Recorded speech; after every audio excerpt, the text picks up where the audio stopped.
Assalamualaikum Zainab Thalia. Waalaikumsalam warahmatullahi wabarakatuh. Masya Allah, terima kasih ya sudah berkenan untuk datang. Dan kalau boleh tahu nih Mbak Thalia, seorang muslimah yang dulu pernah hijrah ya, jadi seorang mu'alaf di tahun berapa Mbak?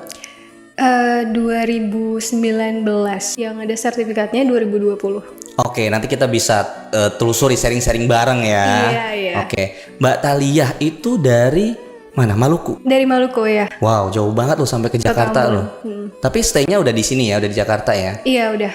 Masya Allah, Domisilinya udah Masya di Allah. sini. Nah, Mbak Thalia itu boleh ceritain nih, gimana ceritanya Mbak Thalia akhirnya hijrah nih secara keyakinan untuk menjadi seorang muslimah gitu.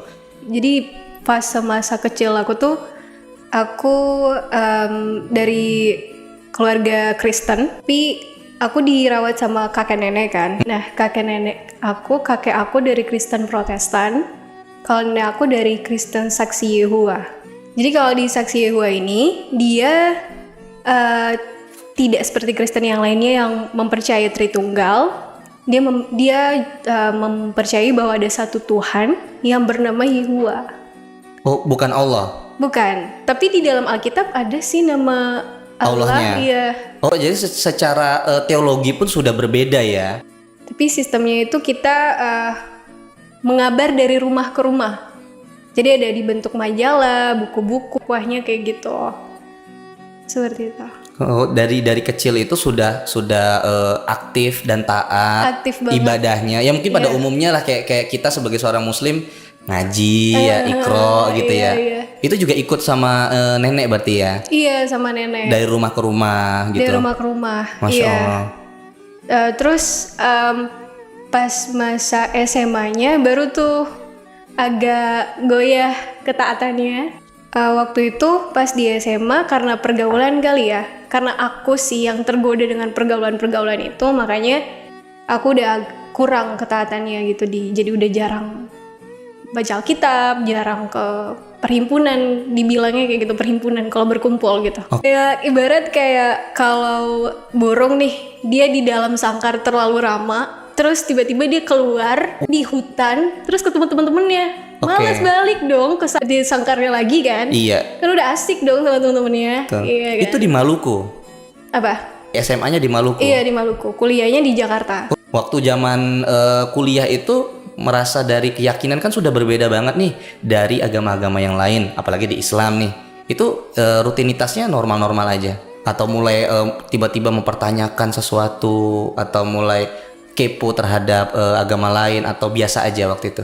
Pas kuliah masih belum kepo sih, karena pikirannya masih nongkrong aja. Sampai ke semester 6 atau semester 7 itu, aku finally ketemu suami aku sekarang. Dulu pacaran, kayaknya pacaran dulu. Jangan ditiru. Iya, oke. Terus biasanya diskusi sama dia tentang banyak hal kan, dan salah satunya tuh agama. Terus kita bahas tentang agama. Terus pernah tuh aku ngajak challenge, dia ngajak challenge gitu kan. Dia bilang, aku belajar agama kamu, kamu belajar agama aku gitu. Terus kayak, ngapain, buat apaan gitu kan. Dia nanya, kamu sebenarnya udah tahu belum tentang sejarah agama kamu tuh kayak gimana? Belum tahu sama sekali. Kenapa gue memilih itu juga gue nggak tahu, karena selama ini kan pilihan dalam hidup gue hampir semuanya oleh keluarga gue kan.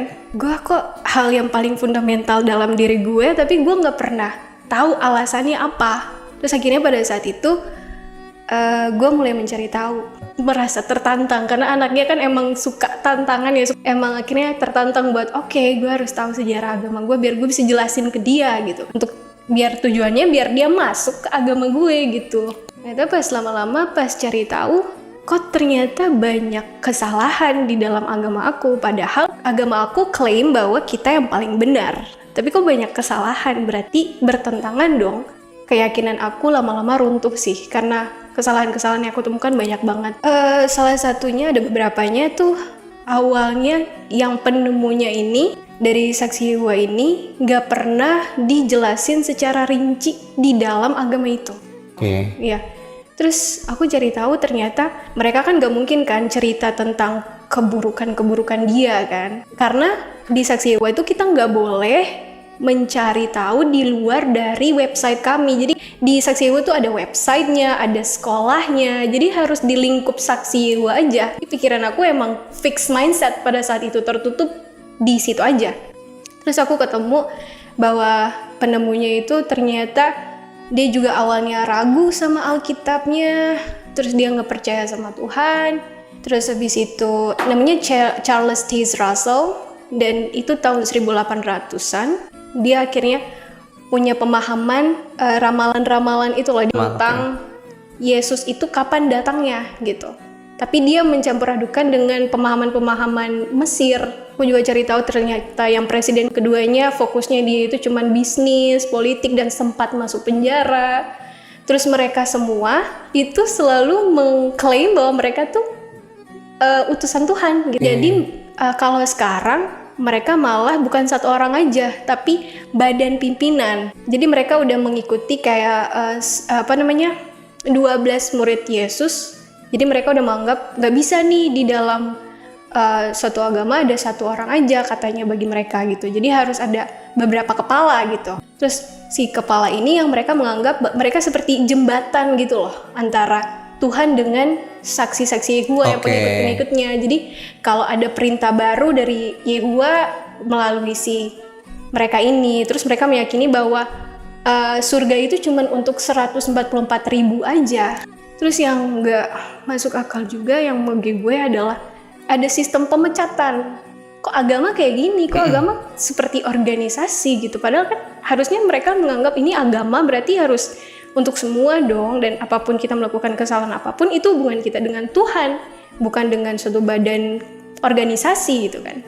Jadi selama ini yang gue pikir bahwa kenapa nggak bisa taat, karena yang gue takut adalah manusia, bukan Tuhan itu sendiri. Jadi gue nggak kenal sama Tuhannya. Gue yang nggak mau dia intervensi ke dalam pemikiran gue. Jadi pas dia bertanya itu kan, terus gue gue nyari tahu sendiri. Kita udah nggak terlalu bahas diskusi tentang agama, karena gue pengen ini pure dari hati gue cari sendiri dan gak boleh ada intervensi dari manapun. Karena kepikiran Islam, karena gue backgroundnya kan orang Maluku, dan di Ambon itu biasanya kami kerusuhan itu biasanya provokatornya karena agama, dan dari kecil udah kayak males dengan Islam gitu loh. Kalau dengar Islam kayak teror. Kalau zaman dulu ya parah sih, kalau sensitif kalau masalah-masalah yang kayak gitu. Iya, gue mulai mencari tahu tentang Hindu, terus juga ada Buddha.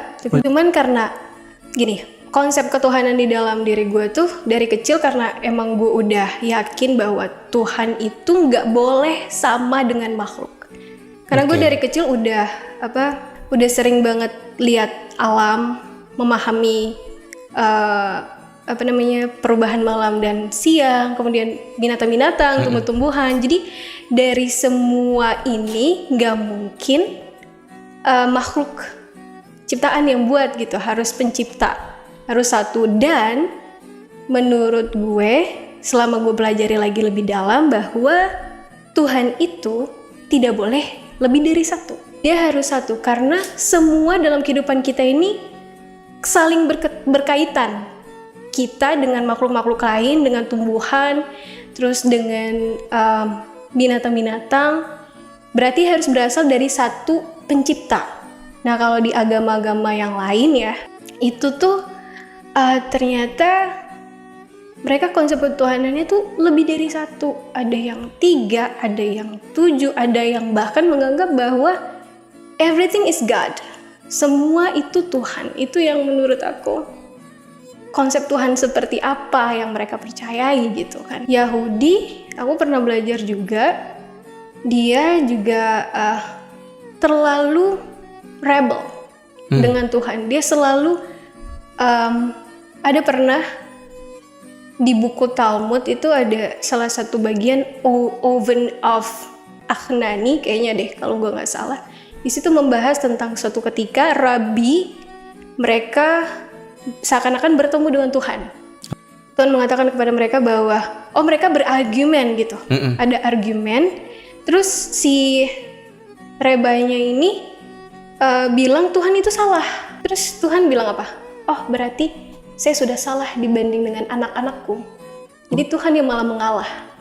Jadi di dalam Yahudi itu Rebai atau Rabi itu lebih daripada Tuhan. Bahkan Setahu aku. tahapan lebih tinggi itu kan sepengetahuan Iya, ya. sepengetahuan aku. Terus dari berbagai macam observasi nih, keyakinan, lu udah coba searching, lu coba pelajarin nih, walaupun ya tadi sebatas yang lu tahu gitu kan. Iya. Lu semakin gak percaya sama agama ya, lu berarti agnostik dong. Berarti lu tahu Tuhan, lu percaya Tuhan, Iya. ada satu Tuhan, tapi tidak percaya terkait agama. Nah, bisa kenal sama Islamnya di mana itu? Kenal sama Islamnya, ini ceritanya subhanallah.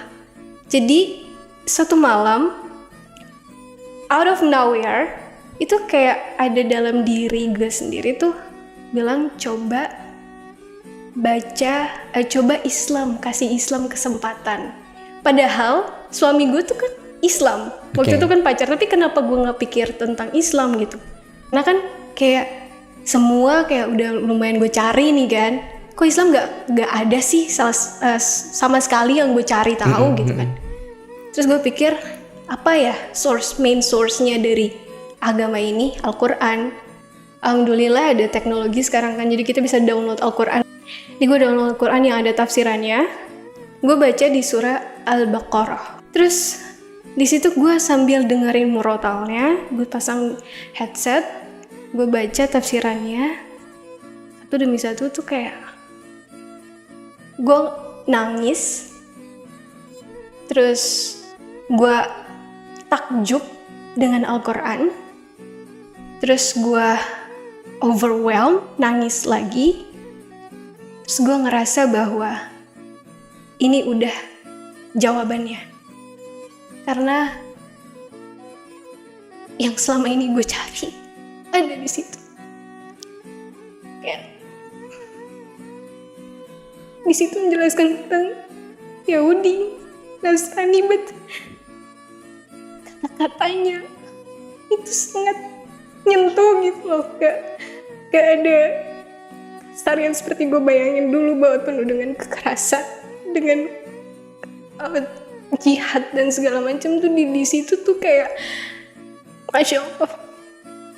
Dan gue belajar tentang nabi-nabi gue terdahulu. Ada Nabi Ibrahim, Nabi Musa, Nabi Isa, dan gue malah gak tahu mereka sama sekali. Ternyata gue lebih mengenal mereka Islam ketika gue baca surat itu.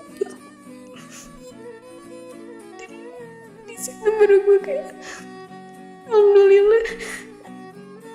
Di dalam hati gue tuh mungkin gak bisa gue describe ya apa yang gue rasa, karena nggak kayak luka yang ketika dikasih obat di hati gue tuh kayak lama-lama kayak tertutup gitu loh, karena gue terlalu banyak ada masalah dulu, dan gue ketemu ini, dan finally gue ketemu tujuan hidup gue apa, dijelasin di situ.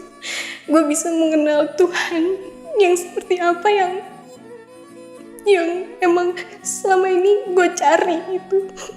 Dan alhamdulillah, dan itu ditutup di ayat di surat Al-Baqarah, ditutup di ayat yang ke-285 ya, yang dibilang tidak ada apa dengan nabi-nabi, tidak ada yang berbeda dengan nabi, semua itu sama kan, di ayat yang 285 itu yang aku kayak Masya Allah, emang ini udah agama yang benar gitu. Di 255 juga dijelaskan tentang Allah, bagaimana Allah yang bahkan tidak mengantuk dan selalu terus-menerus mengurus kita. Itu Tuhan yang selama ini gue cari gitu loh. Itu konsep ketuhanan yang omnipoten, yang maha kuasa, maha besar, but at the same time maha penyayang dan maha menerima tobat. Walaupun gue udah banyak salah, gue sadar bahwa gue banyak kesalahan dan dosa, tapi kayak di situ diceritain orang Yahudi yang tadi gue ceritain, mereka sampai mengatakan Tuhan itu salah. Ketika mereka mengenal Islam, Allah akan menghapus semua dosa mereka. Selama ini gue gak kenal sama Tuhan gue, tapi gue kok lancang untuk ngata-ngatain Tuhan. Kadang tuh kayak gitu sih, kita nggak mau berusaha untuk mengenal, Tapi kita udah ngejudge. Dan di dalam perjalanan itu juga gue kayak menganggap Tuhan tuh kayak mungkin gak adil, atau Tuhan gak ada, atau emang gimana-gimana gitu kan. Tapi ternyata enggak gitu. Gue yang selama ini terlalu egois untuk fokus kepada diri gue dan gak mau mencari tahu tentang Tuhan.